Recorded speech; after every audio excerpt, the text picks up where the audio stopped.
Sepertinya bahaya kedudukan. sudah diputuskan Ole akan menjalankan operasi hari Kamis. Jadi recovery-nya cukup panjang. Nah, tentu kita kehilangan, tapi itu bagian dari sepak bola ya. Fokus kepada persiapan tim untuk round 4 ya. Saya tahu pasti banyak pihak merasa pesimis atau saling membuat pemikiran negatif.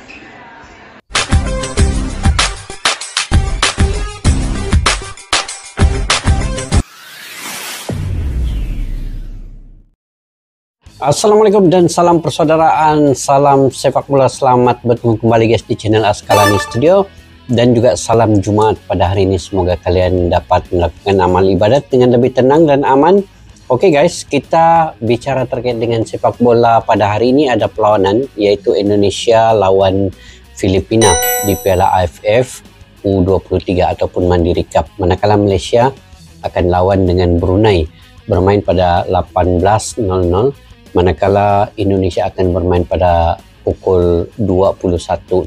Itu waktu Malaysia ya. Jadi di sini selain daripada U23 Piala AFF ini, kita tumpukan juga sudah kemarin ya, cabutan undian telah dibuat di mana Indonesia di timnas senior ronde yang keempat kualifikasi Piala Dunia 2026 berada di grup B dengan Arab Saudi dan juga Irak. Ini memang kalau di atas kertasnya Arab Saudi dan Irak itu kedua-duanya di atas ranking FIFA, di atas Indonesia. Tetapi harus diingat, Indonesia mengalahkan Arab Saudi di GBK 2-0 di ronde yang ketiga. Tetapi kali ini bermain di Arab Saudi.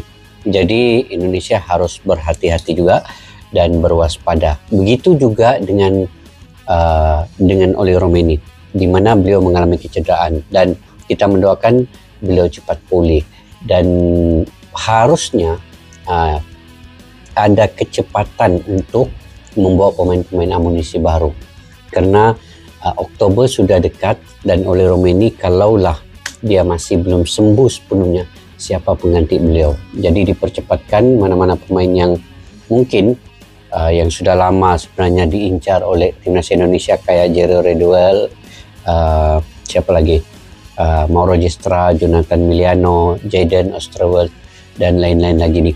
Ini perlu dipercepatkan guys ya, karena di ronde yang keempat ini Indonesia perlukan kemenangan tanpa ada kekalahan untuk meloloskan diri ke Piala Dunia 2026. Oke, saya ingin mereaksi video ini. Miliano akhirnya datang.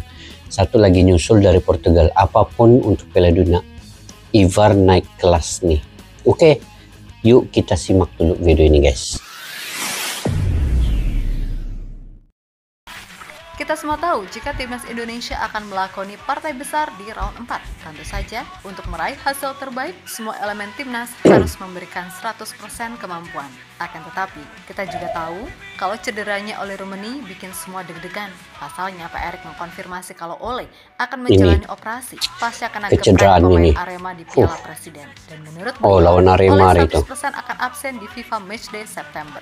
Sedangkan untuk Oktober yang mana itu adalah round 4 masih 50-50. Itulah kenapa PSSI diketahui akan masih bergerak 50-50 guys ya, mencari pengganti yang paling enggak secara level mendekati. Tentu ini bukan soal Mauro ataupun Jan Schraven, karena biar gimana pun mereka masih sangat mentah.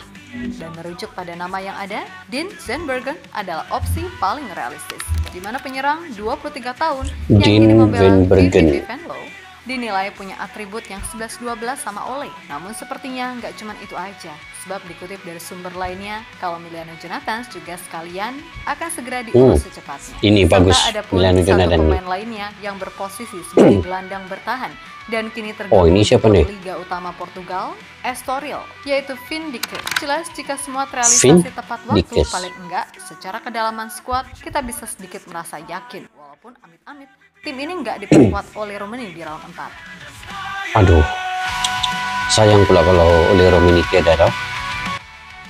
Amat sayang guys, kalaulah Oli Romeni tiada di round yang keempat Oktober ini. Aduh. Tapi kita doakan guys, semoga Ole Rumini ini akan kembali cepat pulih, cepat sembuh ya daripada kecederaan yang dialaminya, dan mungkin beliau berehat sedikit, kemudian barulah menjalani latihan untuk kebugaran beliau. Ada masa lagi 3 bulan, bulan Agustus, bulan September, dan juga bulan Oktober. Ada masih peluang untuk beliau bermain sebenarnya. Cumannya kita khawatir kalaulah pengganti beliau ini tiada. Ini yang perlu dipercepatkan. Amunisi baru ini perlu datang segera.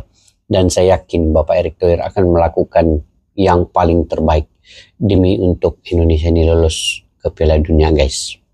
Oke, lanjut. Gak ada sesuatu yang mudah untuk mencapai mimpi, dan itulah yang sejatinya kini dihadapi Timnas Indonesia. Gimana enggak, di tengah isu transfer pemain yang penuh drama, hingga nantinya ujian berat di round 4 kualifikasi Piala Dunia 2026. Yap, cederanya Ole Rumini dirasa membuat fans Timnas kini deg-degan. Ini bukan soal Timnas cuman Ole semata, tapi ini lebih kepada kebutuhan tim, mengingat Ole telah menjadi pemain yang sangat produktif dengan 3 gol dari 4 pertandingan. Nah, Pak Erick sendiri mengkonfirmasi jika Ole akan menjalani operasi, yang mana artinya cedera penyerang Oxford United tersebut terbilang parah. Kemudian Pak Erick juga confirm kalau Ole akan absen di bulan September, sedangkan untuk Oktober nanti ia masih 50-50. Sepertinya sudah diputuskan Ole akan menjalankan operasi hari Kamis. Jadi recovery-nya cukup panjang. Nah, tentu kita kehilangan, tapi itu bagian dari sepak bola ya. Fokus kepada persiapan tim untuk round 4 ya. Saya tahu pasti banyak pihak merasa pesimis atau saling membuat pemikiran negatif. Ya itulah sepak bola, nggak apa-apa ya kan.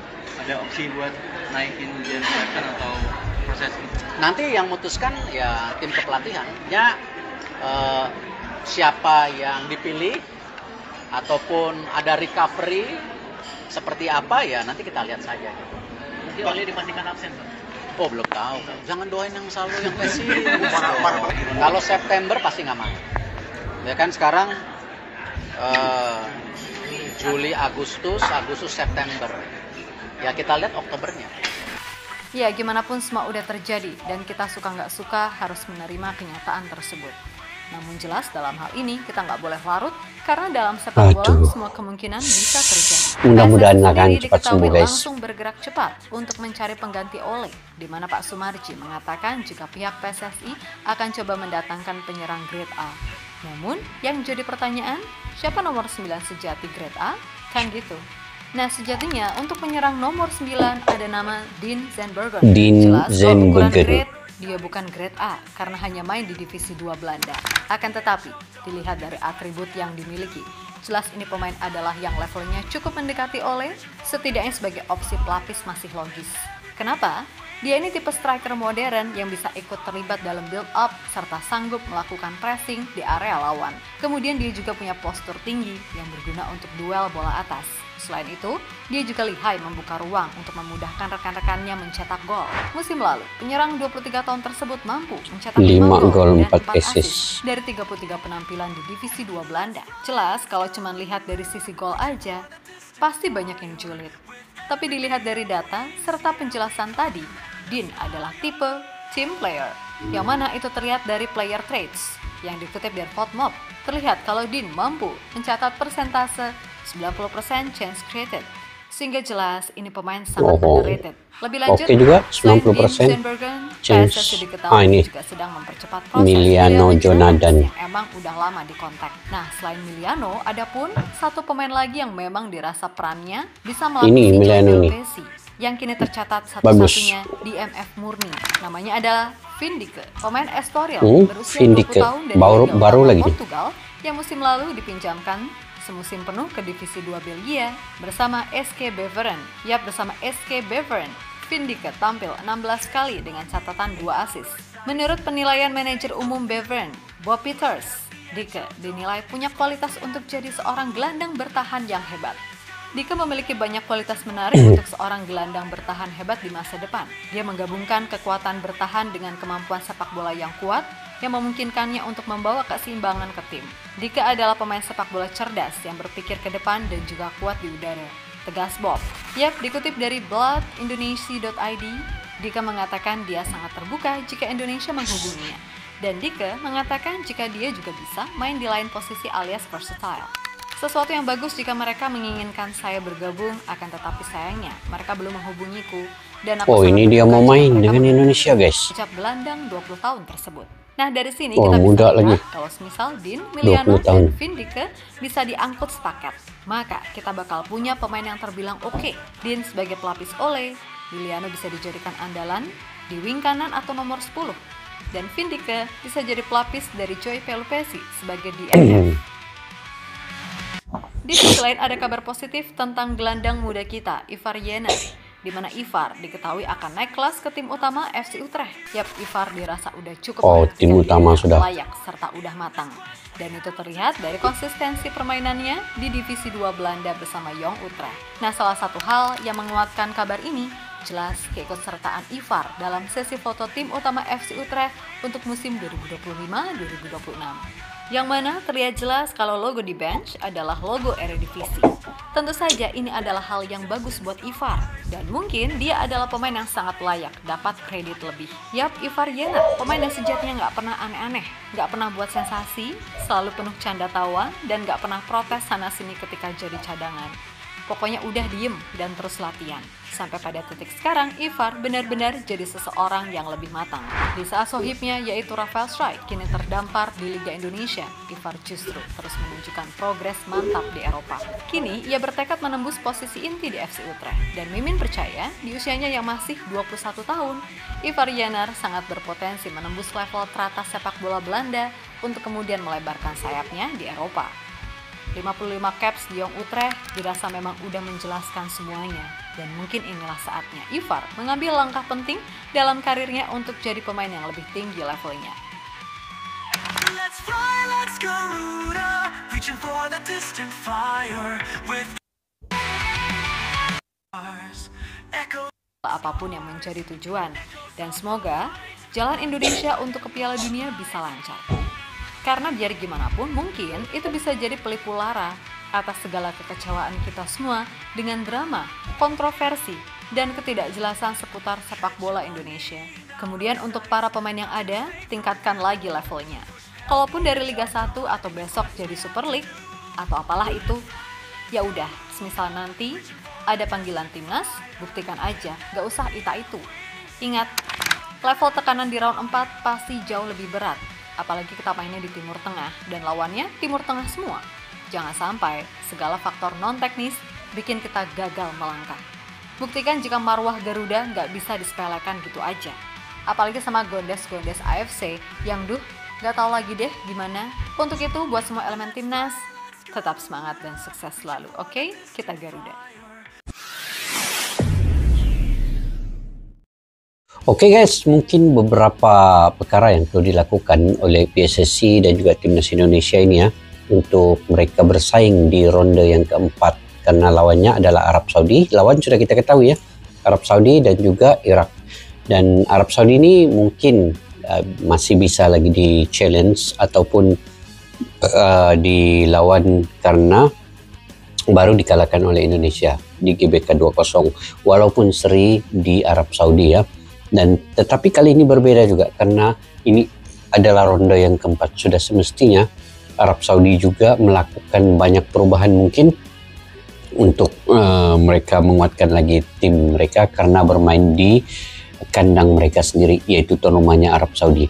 Dan tim kedua adalah Irak yang tidak pernah dikalahkan oleh Indonesia di beberapa tahun kebelakangan ini. Dan ini memungkinkan Indonesia perlu membuat persiapan 200% ya.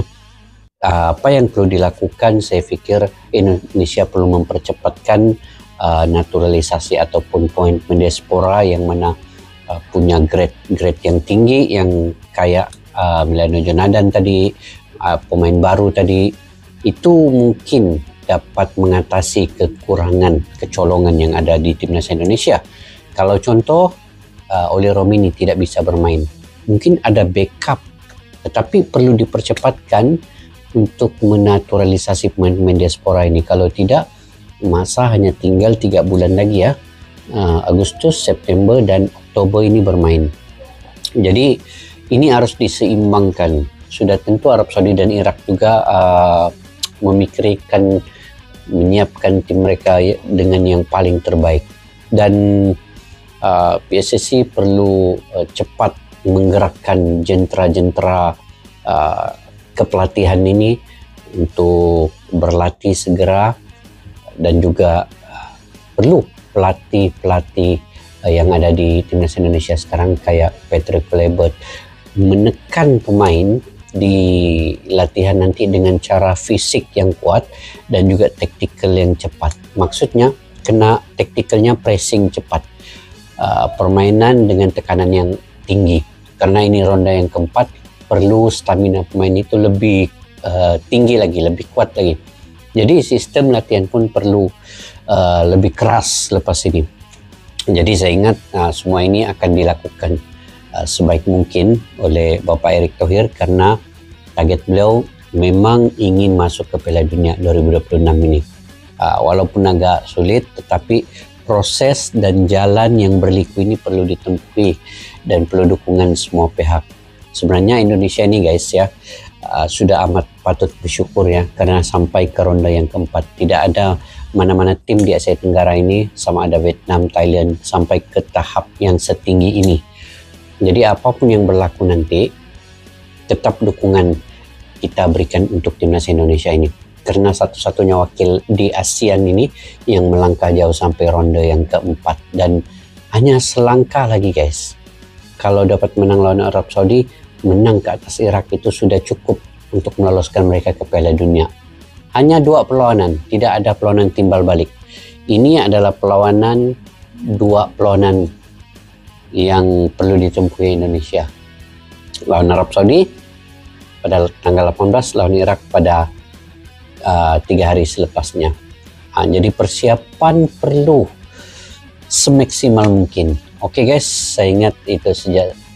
Kita doakan yang terbaik untuk timnas Indonesia, dan kita doakan juga Oli Romini cepat sembuh daripada kecederaan beliau, karena beliau perlu ada bermain ketika lawan Arab Saudi dan juga Irak. Beliau dibutuhkan di bagian lini serang, dan mudah-mudahan cepat proses naturalisasi untuk pemain-pemain yang lainnya yang akan menguatkan lagi timnas Indonesia ini. Oke guys, bagaimana menurut kalian terkait dengan perkara ini? Kalian berkomentar di ruang kolom di bawah. Sampai kita jumpa lagi. Assalamualaikum warahmatullahi wabarakatuh. Bye-bye. Askalana Studio untuk kita channel yang bereaksi tentang apapun yang ada di Indonesia, channel YouTube dari Malaysia di Askalani Studio. Jika mau tahu tentang Indonesia, ayo like and subscribe channel kami Askalani Studio. Askalani Studio.